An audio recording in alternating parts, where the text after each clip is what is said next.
Hello and welcome to another edition of Critical Q&A, the show where I answer your questions based on what you have sent me by email at AskChrisShelton.com or have left for me in the comments section of my Q&A videos. Hey everybody, I hope you're having a great week. It has been the first week of the Danny Masterson retrial, and you're going to hear from me and Tony Ortega about that separately, so I won't be addressing that in this show, of course. I'm here to answer your questions. I wanted to give you a quick little thing that we had on Friday night. I hope you will check out the Friday Critical Conversations show because my mom came on as a guest, and we got to talk about our mutual Scientology history and have some laughs about that, take some calls. It was a fun show, so I hope you guys will check that out. And then yesterday I posted a Sensibly Speaking podcast with Dr. Clint Haycock as my guest, and we talked about a guy named Doug Wilson, who is a cult leader, basically, in Moscow, Idaho, running a sort of a Christian nationalist cult. And we talked about that in some detail, and that whole topic and subject matter actually kind of went a little broad. So I hope you guys, if you know, I just wanted to keep plugging out there for you guys that there is a lot more here on this channel than just Scientology material. And I hope you will take the time to check out all of it.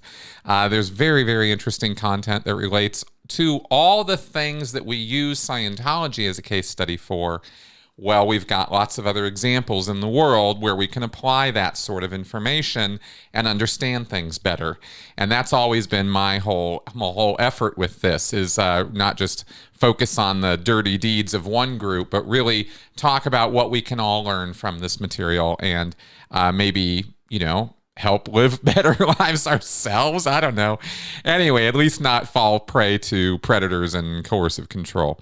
All right, so let's see. Any other points? Yes, I need to plug my Patreon page and the fact that I've also turned on memberships here on YouTube. So you can, there's a join button below the video here. If you want to support the channel, you know, buy me a cup of coffee kind of thing. They're low rate. You know, there's like 3 levels of membership you can do on YouTube. And of course, Patreon, you can sign up for any amount. You don't have to use one of the pre-selected levels or amounts. You can do $1, you can do $50 or anything in between, or as much as you want, of course. And I have some very generous donors out there, by the way, Patreon supporters, and I want to thank them again right now, every single one of you guys, new and old signups. You guys are really keeping the lights on and the show going here. So that all being said, let's go ahead and get on with your questions. Logamug. Do any high-ranking Scientology staff or Sea Org get to live in luxury, or is that limited only to Miscavige? Hey, thank you very much for this question. And I thought it's actually kind of a flash answer kind of question, because the answer, of course, is no. But I thought I might use this opportunity to talk a little bit about, at least from my own experience and what I saw with other people while I was in the Sea Org, the sort of, you know, what is normal, what is luxury, and how relative of a term that is. And I thought I might discuss that just a little bit, because my standards while I was in the Sea Org for what was a great time out were pretty damn low compared to what they are now. You know, Michelin star restaurants and 5-star hotels and things like that were never a reality for me as a Sea Org member. They could be now if I, you know, had the resources to go do that. But as a Sea Org member, even if I had some money, that was never going to happen. For me, and this is the reason I'm throwing this out here is because, you know, there's a thing. There's this thing called trauma bonding. It's like, how do you get somebody to stay when you are an abuser? How does a group maintain membership or retain members when they're abusing them? You know, yelling at them, screaming at them, beating on them, psychologically tormenting them, not feeding them, not clothing them, all of that. All of that was going on in the Sea Org. Why would we stay? And this is a question that a lot of people ask. Well, it has to do with this thing called trauma bonding, where it's not just a matter of your relationship with this group or person is all bad. There are moments and times when the cycle kind of goes up and things get a little better, and there are reasons to stay because you feel that the initial investment that was so great and so awesome that kind of caused you to be connected or bonded with this person or group is reinforced by another round of some positivity, some compliments, some good reports, a commendation, a night off, a bonus of some kind. But these don't have to be that big. They don't have to be even as big as your initial thing. It's kind of, in a way, it's a little bit of chasing that high, of trying to get that again, and you never quite get as good as it was, but you get enough and your standards fall over time because you're getting less and less, that even a little bit of good seems like a lot. And this was the mind frame that sort of state of mind I was in when I first started going out after I got off the RPF. 3 years of absolute hell. 3 years of just degraded living conditions, dorm style living with a bunch of dudes. It was bad. And of course, being sequestered away in this little bubble world inside the bubble world of the Sea Org, being on the RPF where you don't get to talk to other people who aren't on the RPF, and very limited contact, no time off, no holidays, nothing. So you get off of that and you're like, man, a McDonald's trip would feel like luxury. And it did.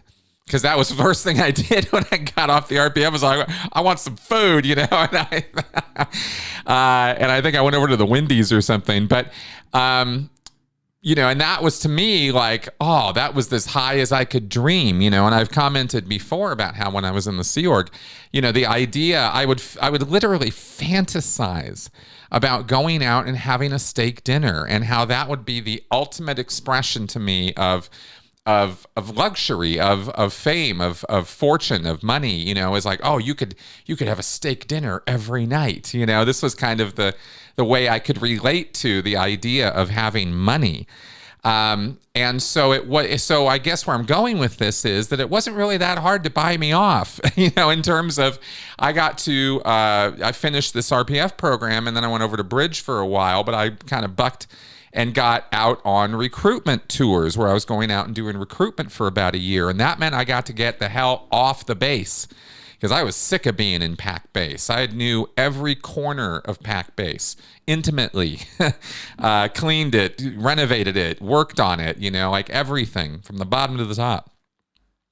So I wanted to get away from that base, and I wanted to get away from all the pressure of it. And the reward for me was being able to get some money to go out on a project. I'll go do anything because I get to eat out. I get to have time off. I get to have like a little bit of time off in that we're not, not anywhere near as under the gun as when you're on the base, where you have the whole social pressure and everybody's on you. When you're out on a project, it's you and one other person usually, maybe a couple other people. And it's not slack time, but it's definitely way less pressure and oversight and regulation than when you're on the base. And like I said, you get to eat, you get to sleep in a hotel. It's clean. The sheets are clean. Everything's kind of nice. The walls, the bathroom the shower is actually a good shower. It has some pressure to it. It's like these little things that really meant everything to me as a Sea Org member. Yeah, send me out on project. Absolutely. I'll go do whatever. And that was how I got out doing recruitment work. But mainly I was, and I was doing it because I wanted to get new Sea Org members. But let's be honest, I was also doing it because it was this way of living on the Sea Org dime, but living better than a Sea Org member in terms of food and sleep to a great degree, and just sleeping quarters and conditions. And I thought, and bringing this back to your question, Logamug, I thought I was living in luxury. We're talking about, 2.5 and 3-star hotels, right? It was like, the best, That was kind of where my head was at. And it took a while of doing that before that started losing its shine. And I realized, these are second-rate hotels. And this is kind of second-rate food, but I was out enough that I actually kind of got used to that. And going back to the base was such a shock because the food there was just awful. and the schedule and everything else and the pressure. And you could just feel when you went back to the base how it was just a different energy from the rest of the world. You know, you go there and you just know, and it was tense. My stomach would knot up every time I would go back to the base because I wasn't sure.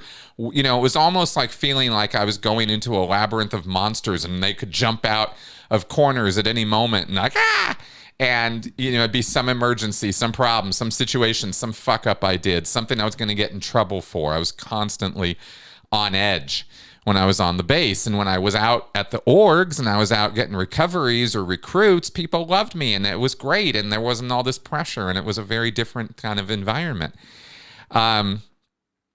You know, there was, again, I don't want to it wasn't a total black and white. It was more like awful black and then a little less black, less gray, a little more gray, as far as dealing with Sea Org members and all this, still having all the reports and all the other crap. You guys get the idea. But I just thought I'd talk about this a little bit because it was, when I thought about it, I went, wow, what a contrast that was. And how that really did kind of keep me around for a while longer. If I had graduated the RPF and had to go back, I went to Bridge for about 9 months. I was working at Bridge Publications making books. And I hated it there, hated it. And they didn't like me either. I was I came to learn I had some color blindness and I was kind of screwing up on some printing stuff and I couldn't see the problem with the colors. I literally couldn't see it. And this was a source of friction, and my attitude was kind of a source of friction because I wasn't really particularly kowtowing anybody anymore. I was yes or, I'd say yes or no, sir, and all that. But I was like, if you gave me a dumbass order, I was kind of like, it's kind of a dumbass order. I wasn't really interested in taking anybody's shit anymore. And so when I finally started bucking to get, out of there and go do recruitment, I think they were okay with me going off and doing that. And I did well at it. So that's why they kept me going. But, boy, I didn't want to. I was bristling. Let's put it that way. I was kind of bristling with authority on the base after I was done with the RPF because I wasn't afraid of people anymore in the Sea Org. But the environment would still clench my stomach. It was always like this friction between me and the other crew, especially senior type people. And I just didn't want that. And I didn't like that. I didn't like the way that was working. And so I was happy to get the hell out of there and go live the life of luxury, doing Sea Org recruitment. So anyway, like I said, I thought that just might be a little interesting, compare contrast of life in the Sea Org and, on a kind of a, daily sort of regular basis. What's it like and what do you think about? And there you go. Jeff Boyer. Do you know the highest OT level attained by David Miscavige? If I understand correctly, having never been a Scientologist, the upper levels on the bridge involve self-auditing, yes? If so, that seems perfectly tailored for the narcissistic head of the cult, whether Hubbard or Miscavige, to advance himself to the highest levels with no accountability. Okay, Jeff, thank you. Well, the answer to this has been floating around for quite a while. Claire Headley did an interview with Jeffrey Augustine quite some time ago and sort of spilled the beans that Miscavige had not gotten past OT7. And he has not actually, apparently, per Claire, he's not even been in session since 1993. Now, of course, that's 10-year, 13-year-old data, so maybe he's been back in session since then, but none of us, there's no indication of that.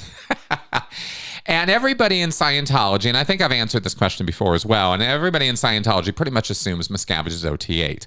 He saw the OT8 materials as far back as when it was released in 1989, the very first version of OT8. I mean, he saw it. He was the one ordering that Lucifer HCOB, that bulletin where Hubbard says that he is Lucifer, the bringer of light, and will come back as a politician, and that whole deal.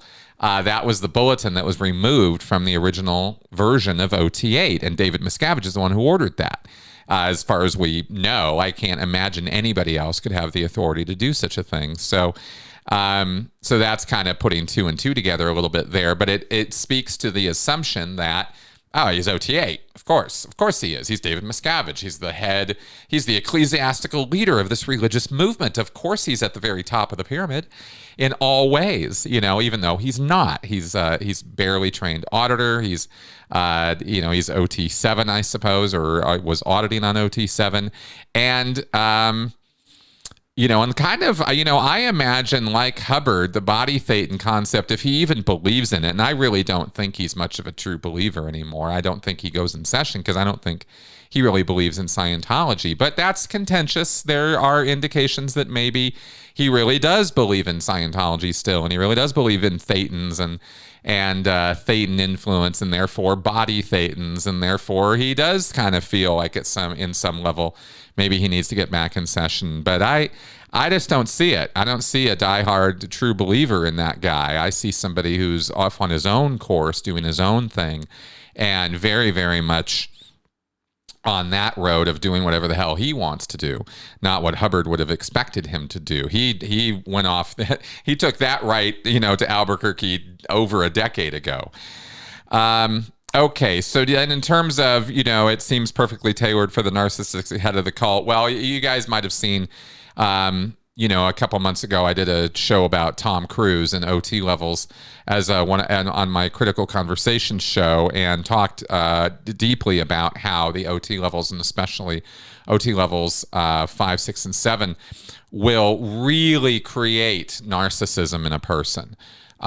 Because it imbues you with there's assumptions about the effects you're having because of your auditing sessions, that you are affecting things outside of yourself. You are literally solving problems that exist outside of you, not just within your mind or your spirit, but real physical universe problems or issues or situations, and your body thetans represent those things. And by auditing them, by exorcising them and releasing them, you are literally solving problems around you. It's magical thinking to a degree that is really quite something. I mean, it's really magical thinking, and yet that's what the OT levels are all about. It's magic, don't you see? So so anyway, that's my answer on that one. Jonathan Perry. The Church of Scientology uses the Christian-style cross symbol with a star behind it, but something jumped out at me. It looks more like a British-style longsword upside down stuck in a rock like King Arthur. I acknowledge I'm grasping at straws here, but there is a handle, handguards, and the blade, which has a line or crevasse in the middle like a bayonet. I know this is far-fetched, but I'm really starting to think Hubbard tried to use a cross for religious symbology, but threw a sword in there. You've explained how he uses subliminal messages like the volcano on the Dianetics book that any Thetan is supposed to respond to. The sword is also extremely symbolic for Navy officers, Marines, and many maritime entities, including the British, the Japanese, you name it. Hubbard was a naval officer. Anyway, another wild theory, but would love to hear if you possibly noticed something there. Thanks again, and keep up your work. All right, Jonathan, let's go ahead and take a look at this. I am poo-pooing your idea. However, it's very possible that you could be right. This is all interpretation and sort of, supposition as to what we think of these symbols, the very nature of symbols. And I think Dan Brown, the author of the Da Vinci Code, probably blew this up into public perception more than any other author in history. Symbols can mean almost anything to anybody, and over time they change their meanings, and they have multiple layers of meanings. And so how you approach it depends an awful lot on context. Who, when, where, and what way were they using the symbol? That tells you more about what they were probably thinking the symbol meant or what use it had in that context, whereas somebody else could be using it, the same symbol, in an exactly different way. And so hence we could have the cross as a sword. That is absolutely valid interpretation of that symbol. But is it valid for how Hubbard was thinking about it? I would say no. And let me walk you through a couple things on this. And now really this was pretty, I've kind of gone over this before, but I thought let's go ahead and walk through it again in relation to your question. Let's look at this rose cross. All right, this is something you can actually look up on Wikipedia, and I go to it because of the fact that anybody can look this up. I don't have to go digging into deep academic works or the literature or anything to find this. Now, the Rose Cross is a symbol largely associated with the Rosicrucianists and the Rosicrucian order. And it's a cross with a rose at its center, and the cross is often red, gold, or white. And there's also the use of the cross has a tradition of esotericism, of esoteric teachings, and those, but with some Christian tradition or Christian tenets, which is kind of an interesting hybrid. You have sort of scientific thinking, you have sort of religious thinking, and then you have esotericism, which is kind of not really fully accepted by both. There's other definitions for what esotericism is. We don't have to go in deep into that right now to know that there's this sort of branch of symbology, numerology, the occult practices, spiritualism. There's a lot of things that don't quite fit neatly in the buckets of science or religion, and they're kind of in this gray area, this other place, and this has been kind of bunched together and called Western esotericism, or the mystery schools is another term that's been used for this. Now, this cross, therefore, has been used and utilized in lots of different ways. And where we kind of find that it starts crossing with L. Ron Hubbard is where we get into initiatory groups. And we see that this cross, or the Rose Cross, has connections with Freemasonry going back to the 1700s, maybe earlier. But then we get to this Rose Cross, or the Rosy Cross, in direct connection with Hubbard when we look at the Hermetic Order of the Golden Dawn. And I want you guys to remember that L. Ron Hubbard called the first, or one of the first series of public lectures that were done in Phoenix, Arizona, when Hubbard was really going big on introducing Scientology to the world as a religious thing and a thing that could help people. He gave a series of lectures called the Golden Dawn lectures. And I believe in my heart of hearts, knowing about this stuff, that there is no coincidence there at all. Now, of course, the actual Hermetic Order of the Golden Dawn is nothing to do with Scientology directly, but the Rose Cross, and here's an image of it, was utilized by the Golden Dawn. The symbolism of the Golden Dawn Rosy Cross is right there. And we don't have to, again, I'm not going to go into all the details about this, but the next place where we find the symbol of the Rosy Cross playing a substantial role is within Thelema. And Thelema is Aleister Crowley's magical system. And again, it has different meanings there. Reading from the wiki here, in a cosmological context, the rose Nuit, that's the name for it, is Nuit, N-U-I-T, the infinitely expanded goddess of the night sky, and the cross is Hadit, the ultimately contracted atomic point. I guess that makes sense within Crowley's system.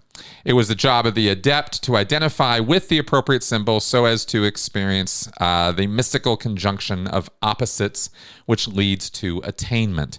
And yes, opposite, what Hubbard called dichotomies, is a major part of upper level material and Hubbard's Scientology theory. It does connect with Thelema and Thelemic concepts. So again, we get this sort of, Rosicrucianism, and then this Rosy Cross, and then Golden Dawn, and then we get this direct connection with Aleister Crowley, who we know Hubbard loved and adored and thought was a great guy. And then it goes even further into the OTO, the Ordo Templi Orientis. And remember, this is Jack Parsons' outfit. The Ordo Templi Orientis was Crowley's organizational sort of church. And Jack Parsons, the JPL rocket scientist, was the head of the OTO on the West Coast and ran the biggest lodge or order of that. I've done podcasts with people from the OTO talking about it in present time and its history. You can go check those out. We have definitely plumbed the depths of this. And the Rose Cross also has a place in the system of Ordo Templi Orientis. It's associated with the fifth degree, the title of which is Sovereign Prince Rose Croix and the Knight of the Pelican and Eagle. So Yeah, of it, Crowley writes this whole paragraph, which I'm not going to read to you. And then we get finally to its modern form. And here is one image of a rosy cross. And you can see from the outline of it with the rose in the middle, if you were to remove that rose and put a cross, which is the four-pointed cross that the Scientology cross has, and maybe I'll lay over another graphic of that here. You can see the outline is exactly the same.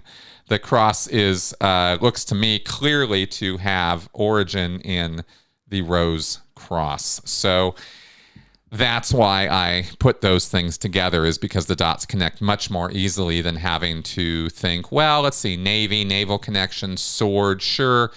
But, sword in the stone, I don't see it. I don't see it at all. And I don't see the symbolism there either, because Hubbard was never someone who talked about or was involved with or in any way sort of idolized King Arthur or the Arthurian legends or that time period or anything like that. Hubbard had no real connections with any of that, whereas he had all kinds of connections with Golden Dawn, with Aleister Crowley, and with the OTO. So there you go. Pam Barnett. I was wondering what your thoughts were on R. Kelly. Do you think he's a cult leader? It seems like he fits the criteria. What do you think about his enablers? Did they help him because of money or because they were also brainwashed or part of his cult? Okay, R. Kelly, a long and sad story, and we're not going to go over all the details here. I could do an entire podcast on this guy and all the things he did. The history of this guy goes on and on and on for pages of his sexual assaults and just really disgusting behavior towards minors, girls and boys. R. Kelly was and is a sexual predator and abuser, a child abuser, and trafficker. And he was found guilty of basically human and sexual trafficking and racketeering. I mean, to such a degree that it was made into a racketeering charge because there was profit there. There was monetary profit apparently involved in all of this too. And just really, really gross behavior, covered up for years by managers, by people on his production teams. People were in the industry apparently turned a blind eye to this. I don't get involved in their personal lives of our recording artists, and yet some of the alleged criminal, not even alleged, some of the things that he was found guilty of, some of the acts that he was found, abusing kids, were in recording studios. Actually took place while he was doing recordings. So is it really plausible that people in the industry didn't know, didn't turn a blind eye, didn't condone this? No, it's not plausible at all. Of course, people knew, and those enablers were, I believe, from what I've read, predominantly motivated by money. We're talking about a very, very famous R&B artist. R. Kelly was not nobody, and he didn't have a couple hit songs. This was a man who was cultural. He was kind of a cultural shifter, and his music and his work influenced a lot of people. So people in his orbit were people who were, potentially going to be making a lot of money being connected with him.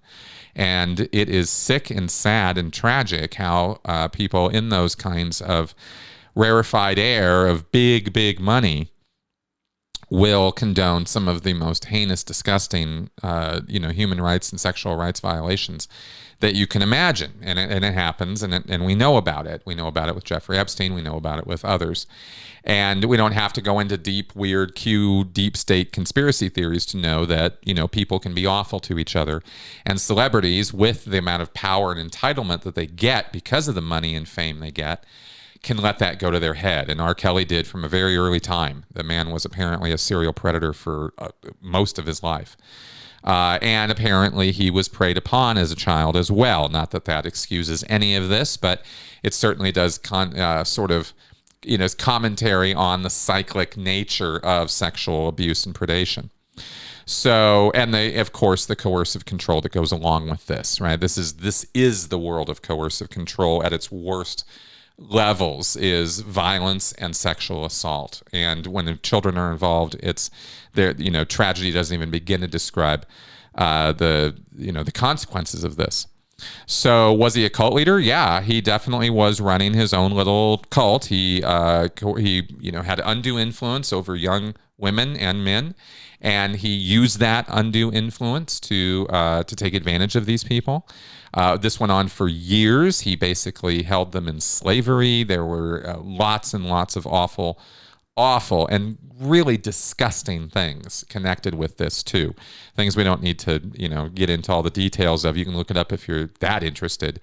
But as far as checking off all the boxes of a cult leader, yeah, every single one of them. With the way that he treated his victims and the way that he kept them around and sort of, like I said, controlled them in every part of their life. And there were a number of victims who testified to this fact with video evidence of it. This is not conjectural. We know what this guy did. It's recorded. He was dumb enough to record all of it and keep it, and the police found it, and they found it again and again. And he was a serial, habitual predator. He really couldn't stop himself until he was finally put in prison and stayed there, and that's where he is now. And it doesn't look like he's ever coming out. His prison sentences from federal prison at the federal level in New York, and then at the state level in Chicago. I think he's in prison for like 31 years or something. So I'd be amazed if he comes out ever. And for somebody like him, he's been completely unaccountable, totally resistive, claims he's innocent. It's all a setup. And which is impossible in the face of the physical evidence that we have. It's not just testimonial, he said, she said evidence that put him away. It's mountains of evidence that shows very, very clearly a repeating pattern of sexual violations. So he well deserves his time away in prison. But yeah, every box, absolutely. And perhaps, I will speak to the fact that sometimes people in the orbit of such individuals, their moral foundations become shaky. They change because of the social pressures and because of the opportunities and because of their own emotional needs and contributions to that, right? These enablers have their own needs for security and money and stability and all of that in their life. And here they are following somebody who's changing the culture in all these positive ways, giving to charity, doing all these award shows. All these people are praising this man for decades, and these people are along for the ride. And so it's easy in such a place to fool yourself or think, oh, well, these things aren't, I can turn a blind eye to this, or, oh, this isn't my business, or, oh, I don't need to acknowledge this is happening, or just straight up denial. What? I'm not seeing anything. People have all kinds of bizarre reactions to outlandish criminal behavior that happens around them. You never know what you're going to do or what you're going to think until it's happening to you. That is something I like to stress about this. And again, not to give any of these enablers a pass, but simply to talk about the behavior because it's so outlandish and awful.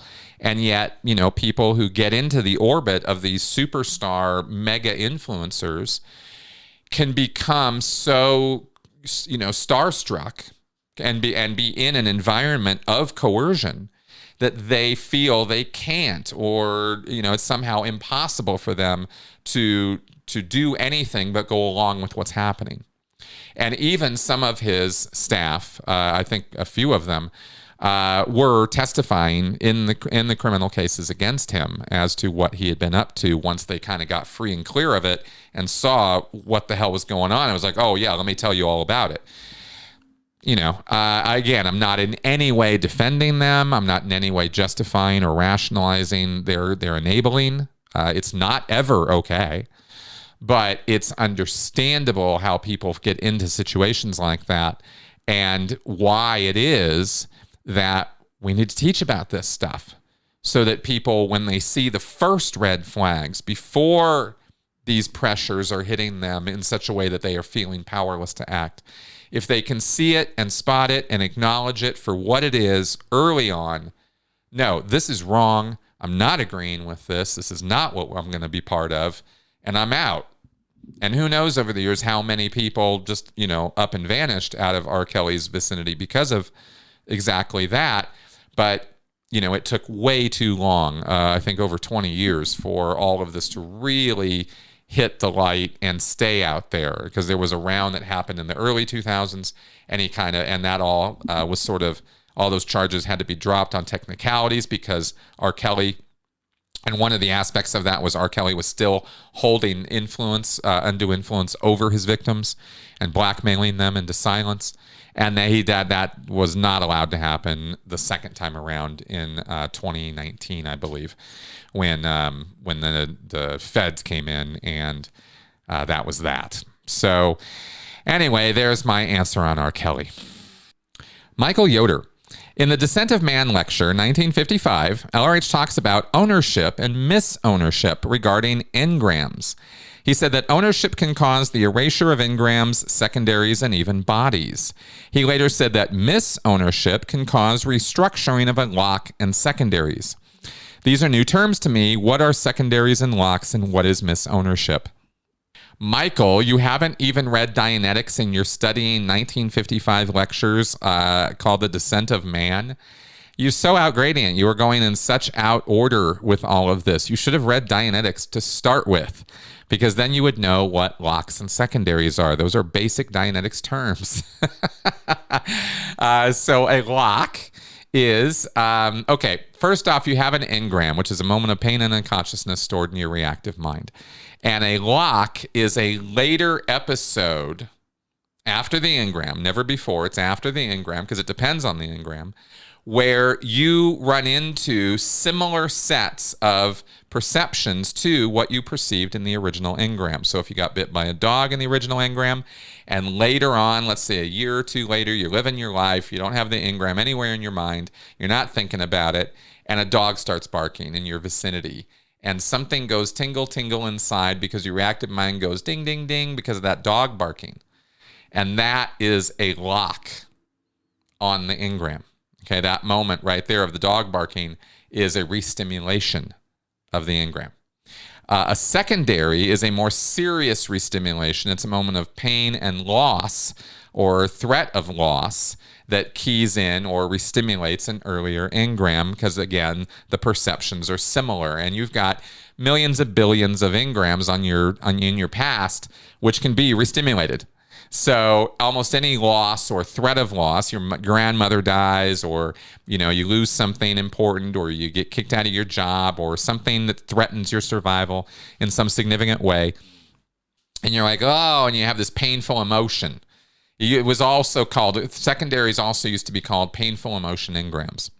But they are these moments of painful emotion and suffering and trauma, and it relies on an earlier engram for its actual full force. The engrams are the things that hold it all together. All right, so those are your engrams, and those are your secondaries and locks. Now, misownership. This is where we are talking again about as-ising things. Remember, I talked about this a week or two ago, where you have to create a perfect duplicate of something in order for it to vanish. If I wanted to make this deck of cards go away forever, then according to Scientology theory, I would have to, in my mind, or with my, sort of thetan here, I would have to create in the physical universe right here and now an exact perfect duplicate of this deck of cards, down to the exact atom, all of it, and have it occupy the same space and the same time that this one is, and boom, those cards are gone. And that's called as-ising something. And this is the way auditing works, is you as-is mental image pictures, which have electrical charge connected with them and mass connected with them, okay? This is the entire basis of Scientology auditing.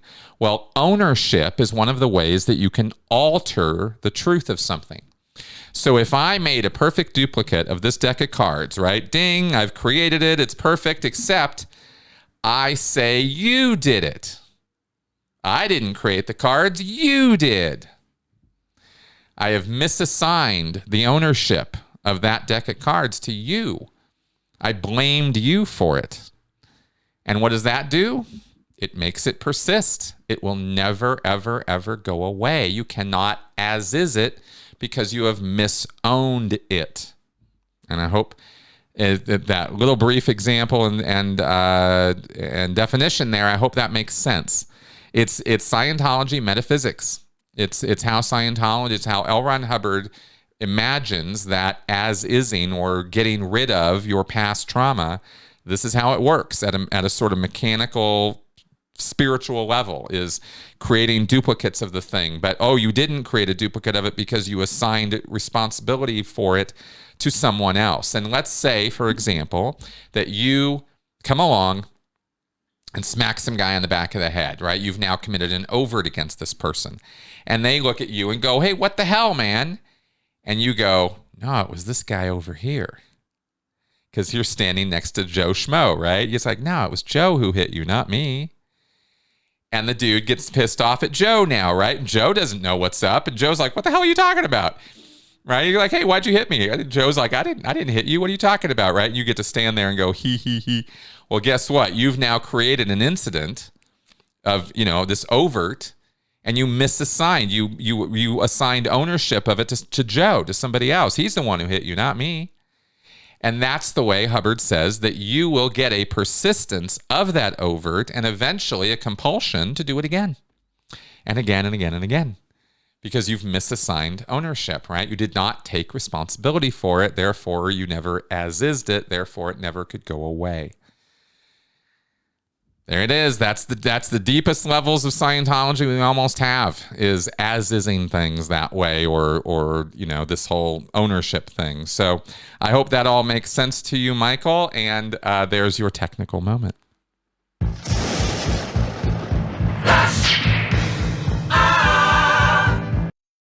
All right, let's do some flash answers. Owen Raybold. It seems David Miscavige is essentially in hiding now. Do you think he's likely to spend his days like Hubbard did, i.e. in hiding due to legal cases? It certainly looks that way. Some have predicted he will try to escape on the free winds rather than have to appear in any U.S.-based court case. Thoughts?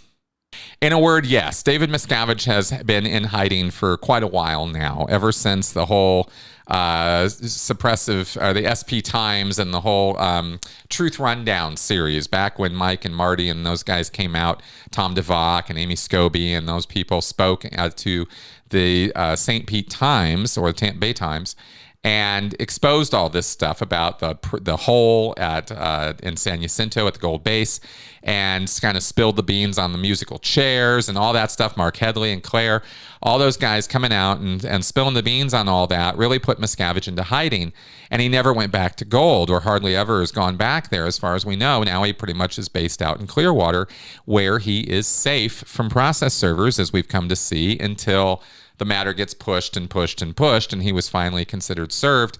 But who cares, because that case went to religious arbitration. So we'll see if it's going to survive that.